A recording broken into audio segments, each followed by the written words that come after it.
السلام علیکم، S M news کے ساتھ میں ہوں مقدر رضا۔ ایس ایم نیوز اسٹوڈیو میں خوش آمدید۔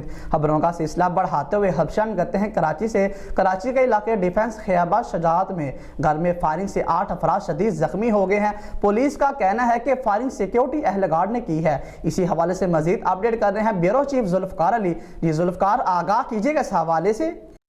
جی بالکل، اس حوالے سے پولیس حکام کا کہنا ہے کہ فائرنگ کرنے والے سیکیورٹی گارڈ کو حراست میں لے کر ابتدائی بیان لیا جا رہا ہے۔ گارڈ کے قبضے سے اسلحہ بھی برآمد کر لیا ہے۔ مزید تفتیش کی جا رہی ہے۔ پولیس کا بتانا ہے کہ بنگلے کے سی سی ٹی وی کیمروں کی فوٹیج بھی لینے کی کوشش کر رہے ہیں۔ زخمی ہونے والوں میں یوسف، اکبر، زہد، محمد شہزاد، اویس، فرحان عالم، فیصل اور شہزاد شامل ہیں۔ جی بہت شکریہ ذوالفقار تفصیلات سے آگاہ کرنے کے لیے۔ اب تک کے لیے اتنا ہی۔ مزید خبروں کے لیے دیکھتے رہیے ایس ایم نیوز۔